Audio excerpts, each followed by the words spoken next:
Sanjeev sir, good morning. स्वागत है आपका। पिछली बार आपसे जब मुलाकात हुई तो आप कह भी रहे थे कि लाइफ टाइम हाई के लिए तैयार होते दिख रहे हैं बाजार। बैंक निफ्टी ने ऑलमोस्ट छुआ भी और निफ्टी भी कोई खास दूर नहीं, लेकिन पिछले 2-3 दिनों से थोड़ा सा मोमेंटम ठंडा होता दिखा है। लोग थोड़ा इस कश्मकश में है कि क्या मार्केट ने टॉप बना दिया है, लाइफ हाई पार करने में समय लगेगा, बड़ा करेक्शन हो सकता है, या फिर हल्का फुल्का रनिंग करेक्शन है। इसी पर पहले आपसे राय लेना चाहता हूँ, कैसे देख रहे हैं आप बाजार को?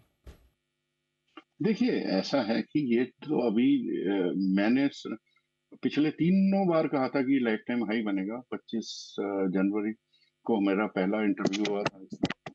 और अभी जो ओह, संजय सर, आपका शायद ऑडियो मेरे ख्याल से डिस्कनेक्ट हो गया है। एक बार सर जरा अपना ऑडियो चुस्त दुरुस्त कर लें। मैं एक बार फिर से उनके पास पहुंचूंगा। तब तक एक बार एक काम करते हैं, आशीष जी से उनकी अच्छा आ गए हैं। सर, क्या आप मुझे सुन पा रहे हैं? हाँ जी, हाँ जी, हाँ जी जी, सर, हाँ आपका जी। ऑडियो सॉरी, मिस हो वो गया था, बताएं सर। ईयरफोन गिर गया। जी सर, बताएं। तो देखिए, बैंक निफ्टी जो है उसने तो लगभग 0.1 से मिस किया। बट हमारे टारगेट केवल लाइफ टाइम हाई के नहीं काफी हैं। तो मेरा टारगेट बैंक निफ्टी पे 45 से 50 हजार के बीच में ये रैली बनती है, और निफ्टी में 19 हजार से 21 हजार के बीच में। मैं इसको एक रीजन भी बता दूं, अभी तो S&P की रैली शुरू हुई भी नहीं है। और ये जब रैली शुरू होगी, ये 4200 के ब्रेकआउट पे ये कंफर्म होता है कि हमारा जो ये करेक्शन पीरियड था खत्म हो गया है, एंड हम 5500 के तरफ जब जाएंगे, तो मेरे को लगता है कि इंडियन मार्केट इतना लेग आउट तो नहीं कर सकता कि हम पीक बना के नीचे की साइड में जाने लगे। अभी तो पार्टी शुरू ही हुई है मेरे ख्याल से इक्विटी मार्केट की, वर्ल्ड वाइड भी।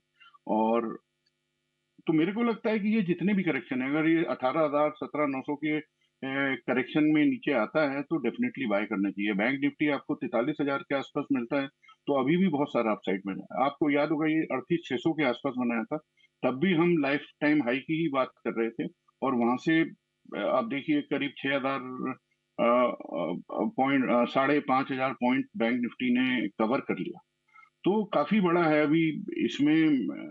जितनी भी रैली हैं मिड कैप बैंक्स और बैंकिंग सेक्टर, तो डेफिनेटली अच्छा ही है।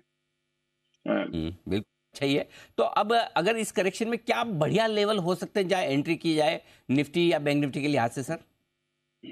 देखिए, 17,900 पे एक रिवर्स हेड एंड शोल्डर बना था निफ्टी में। और जनरली एक रिवर्स हेड एंड शोल्डर पे एक विशेष खास बात होती है कि जो नेकलाइन है करीब जो 17,900, उसके आसपास एक पुल बैक लेता है। जरूरी नहीं 17,900 के आसपास ही आए, 18,000 तक भी आ जाए तो भी हम इसे पुल बैक कहेंगे, क्योंकि 18,450 के आसपास जा चुका है। तो वो पुल बैक के बाद फिर से दोबारा से नए हाई की तरफ चलेगा। तो अभी देखिए करेक्शन चल रहा है। अब देखिए इंडियन मार्केट में जब करेक्शन स्टार्ट हुआ तो यूएस मार्केट अपने साइडवेज। हम्म। ओके।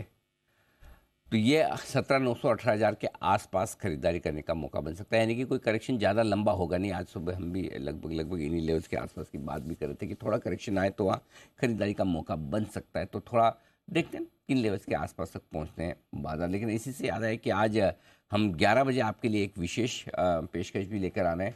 मिड कैप और स्मॉल कैप शेयरों में जो पिछले 4-6 हफ्तों से एक्शन बना हुआ है, ये एक्शन थोड़ा और आगे बढ़ने की आप उम्मीद भी कर सकते हैं। इसकी क्या वजह हो सकती है वो भी हम आपको बताएंगे। तो 11 बजे हमारा ये विशेष शो आप मिस मत करिएगा। क्यों दौड़ेंगे मिड और स्मॉल कैप शेयर, इस पर फोकस जरूर करिएगा। तो ये तो बात हुई निफ्टी की। आप बता रहे थे संजीव सर की 17,900 18,000 के आसपास अच्छा मौका हो सकता है। बैंक निफ्टी करेक्शन में कहाँ आकर्षक हो जाएगा खरीदने के लिए आज से?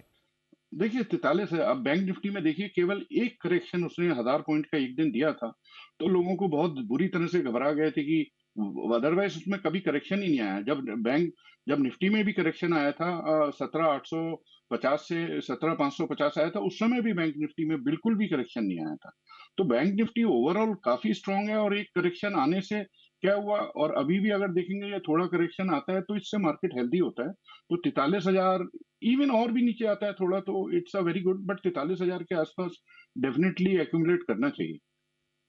अच्छा सर, क्योंकि आप कमोडिटीज़ पर भी बड़ी गहरी पकड़ रखते हैं, तो जरा गोल्ड पर भी आपने कहा था कि थोड़ा ऊपर के लेवल पर प्रॉफिट बुक करना चाहिए। नीचे आया भी, अब तो $1,985 के आसपास आ गया। गोल्ड लोग बेचना तो चाहते ही नहीं, खरीदना ही चाहते हैं, और खरीदने के लिए बढ़िया लेवल चाहिए। तो गोल्ड और सिल्वर दोनों में बढ़िया एंट्री लेवल्स क्या है? देखिए, मैं तो यहाँ एडवाइस ही करूँगा कि अभी के फिलहाल के लिए खरीदने की ना सोचें, ओके। क्योंकि जब लेवल आते हैं तभी खरीदें। देखिए, आप प्रॉफ़िट तभी बना सकते हैं जब आप सही लेवल पे खरीदें। अगर आप गोल्ड खरीदना चाहते हैं, 61,000 पे खरीद लिया, तो जब 50,000 अगर आता है तो आप कहाँ से खरीदेंगे? आप ऑलरेडी उस समय इतना पै आपके पास पैसा भी होगा तो भी आपको डर लग रहा होगा कि गोल्ड इतना नीचे आ गया, मेरे को इतना लॉस हो रहा है। तो इस समय तो एक्चुअली शॉर्ट सेल का समय है। मैंने पहले भी सिल्वर के आपको बताया था कि पिछली बार हमने बुक किया और उसी दिन गोल्ड और सिल्वर में एक बड़ी डाउनवर्ड मूव आ गई थी इमीडिएटली।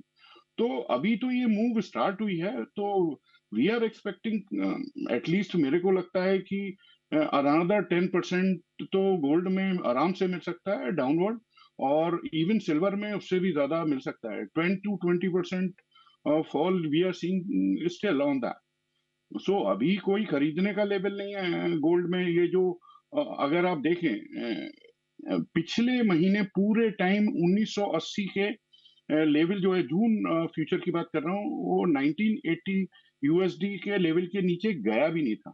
और कल इसने नीचे गया है और उसके बाद थोड़ा रिबाउंड लिया, और एक्चुअली इसमें सेल सिग्नल है, करीब 2000 के नीचे ही आ गया। जो लेवल है वो थोड़ा ऊपर हो चुका था, पहले 1980 था। और मैंने आपको बताया था कि पिछली बार भी कि हम 1980 के नीचे एडअप करेंगे। अब 2000 के नीचे ही ऐसा कोई पुल बैक मिलता है 1995 से 2015, तो वहां पे शॉर्ट को ऐड करना है। अगर किसी का लॉन्ग है तो डेफिनेटली निकलना चाहिए, क्योंकि तेजी नहीं बची है। और अगर पुल बैक नहीं मिलता है तो मेरे हिसाब से 1960 के नीचे तो इसका कोई मतलब वो एक स्ट्रिक्ट स्टॉप लॉस रखना चाहिए कि 1960 के नीचे गोल्ड की क्लोजिंग हो जाए यूएसडी टर्म्स में। तो ओवरऑल मेरे को गोल्ड और सिल्वर दोनों पे मैं बेरिश हूँ। और थोड़ा सा जो बाकी मेटल्स हैं जो अभी तक पिटे हुए हैं वो ज्यादा बढ़ सकते हैं, मगर ये प्रीशियस मेटल्स मेरे को नहीं लगता कि वो बढ़ेंगे। ओके, तो ये आपके लिए रहा है। अच्छा सर, बाजार में चूंकि आप कह रहे हैं कि तेजी की संभावना है, कहाँ फोकस करना चाहिए, क्या खरीदना चाहिए? देखिए, मेरे फेवरेट्स तो इसमें मिड कैप पीएसयू बैंक्स हैं। उन्होंने एक अच्छी खासी रैली बॉटम से दी, अब फिर से करेक्ट कर रहे हैं। मैंने शेयर्स का नाम दोबारा से मैं रिट्रेट कर देता हूँ: IOB, central bank, UCO bank, PSB, ये सारे बैंक जो, और इवन यस बैंक, ये काफी अच्छा अभी अपसाइड बचा है। यस बैंक तो अभी बिल्कुल चला ही नहीं है, और वो एक्चुअली इतना ज्यादा उसमें ओवर ओन्ड है पब्लिक के, वो सबसे लास्ट में ही चलता है। एक्चुअली जब यस बैंक चलना शुरू होता है तो वो समझ लीजिए रैली का एंड होता है। But still I am seeing कि अगर एक साल के लिए रखेंगे तो यहाँ से डबल तक का आप टारगेट दे सकते हैं, बट मिनिमम 25 तो मेरे को लगता ही है। और अगर देखें सीमेंट एंड आईटी, ये मेरे को ऐसे शेयर लगते हैं कि अभी बिल्कुल नहीं चले हैं, और इसमें काफी अच्छा अपसाइड है। फिनेंशियल्स में भी जो बाकी जैसे बैंक्स के बड़े बैंक्स भी हैं, और इवन बड़ी फाइनेंशियल सर्विस कंपनी है, बजाज फाइनेंस, बजाज फिनसर्व, इनमें भी एक अच्छा अपसाइड यहाँ से बनना चाहिए। देखिए, जब इकोनॉमी अच्छा करीती है तो फाइनेंशियल्स डेफिनेटली बहुत अच्छा करते हैं। आईटी अभी तक पिटा हुआ है। आपको याद होगा 25 जनवरी के इंटरव्यू में मैंने कहा था कि नैस्डैक यहाँ से लीड करेगा और डाउ अंडर परफॉर्म करेगा। तो इस day before yesterday Nasdaq was up by 17%, और डाउ जो डाउन था वो 1.2% से निगेटिव था इस साल 2013 में। एक तरफ 17% अप और डाउ जो था वो निगेटिव में था। तो ये बहुत रेयरली होता है। अब जो है आईटी सेक्टर में, जैसे यूएस में आप देखिए, गूगल, मेटा, माइक्रोसॉफ्ट, जितने भी बिग टेक थे वो ऑलरेडी चलना शुरू हो गए। स्मॉल टेक अभी जो कंपनीज हैं वो धीरे धीरे चलेंगे। जैसे ही एक बार ब्रेकआउट, कल आप देखें रसल में कितना अच्छा एक ब्रॉड बेस्ड रैली हुई है। अभी ये आपको बताऊं, वैसे ये जनवरी 2022 से जो चल रहा है उसकी बॉटम जो है वो अक्टूबर में बन गई थी, मगर वो अभी करेक्शन या तो कल खत्म हुआ है या अभी हो सकता है कि अभी थोड़ा करे। 4200 के ऊपर जिस दिन जाएगा वो हो जाएगा। जब ये सिग्नेचर बैंक और सिलिकॉन वैली बैंक गिरा था तो 3800 08 का लो बना था, तो मैंने उससे अगले दिन ही ये मैसेज दिया था कि ये लो जो है अगले 5 साल तक नहीं टूटेगा। ठीक तो बात है। उसके बाद कितनी क्रेडिट स्विस और कितना है, और मार्केट हम पिछले 1.5 साल के लगभग 1 साल के हाई पे हम लगभग चल रहे हैं, और ये जी। जैसे ही अभी निकलेगा, पिछले एक हफ्ते का देखेंगे तो ये एक बहुत 56 पॉइंट की रेंज में एस एंड पी ट्रेड कर रहा था। जो कल उसने उस रेंज से तो ब्रेकआउट दिया, बट बड़ा ब्रेकआउट आता है तो जब आईटी का ब्रेकआउट आ रहा है तो यहाँ पे आईटी सेक्टर बहुत ज्यादा टाइम तक नहीं रहेगा। ओके। सीमेंट और इवन आई फील कि मेटल्स जो हैं they have a very good thing, क्योंकि मेरे हिसाब से रिसेशन की जो बोगी है वो होने वाला नहीं है। और आप देख ही रहे हैं यूएस के जो डेटा आ रहे हैं वो अभी तक इतने इंटरेस्ट रेट पिछले 40 साल में फास्टेस्ट इन्होंने इंटरेस्ट रेट बढ़ाए हैं, उसके बाद भी इकोनॉमी स्लो होने का नाम ही नहीं लिए, राइट थोड़ा सर, बहुत स्लो हो राइट। रही है। ओके।